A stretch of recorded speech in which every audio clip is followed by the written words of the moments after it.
Irish tourists heading abroad after February 1st will be able to travel freely anywhere within the EU with proof of vaccination, recovery or a negative test. And Eoghan Corry joins us now to discuss this. How is this different? Well, what's new in this, Eoghan? They have been able to travel since July. There's been a little bit of testing put in by a few countries. I'll come to that in a second, since before Christmas. But the big change in February the 1st is that there is a sell-by or a best-by date on your second vaccination introduced at European level.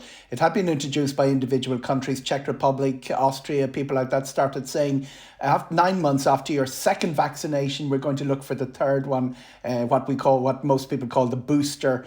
They're going to start looking for that at the border on February the 1st. It doesn't mean that you have to have your third vaccination on February the 1st. It just means that keep an eye on that 9 months. Most Irish people got vaccinated July, so it'll be kicking in after St. Patrick's Day, Ciara.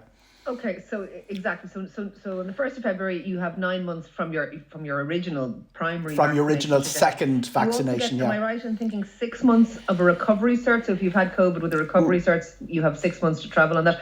What's the story with negative tests, Eoghan? Are we talking about antigens, PCRs? What's the implication there? Testing isn't required, but there are a few very important exceptions.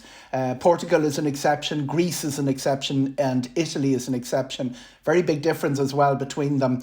Portugal requires tests over the age of 12. That's your 12th birthday, not your 13th. But Greece and Italy, both under 6, they will let you in without a test. Over that, you have to have a test.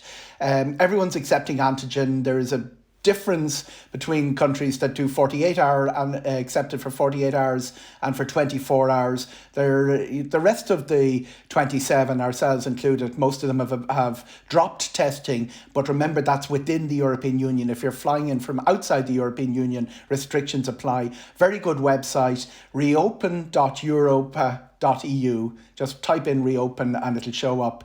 There's lots, if you go into Google, you'll get lots of people trying to sell you things, sell you information, sell you stuff. But there is a European Union site that coordinates all this information. And it is getting clearer and less fussy. But that date of February the 1st is important for the third vaccination. Streamlining going on. Lastly, before I let you go, when you actually arrive into various countries within Europe, be it Spain or Portugal or Italy or anywhere else, are they still requiring you to have these vaccine certs and green certs to go to a coffee shop or a restaurant or a bar? Or is it just to get into the country? Oh, absolutely.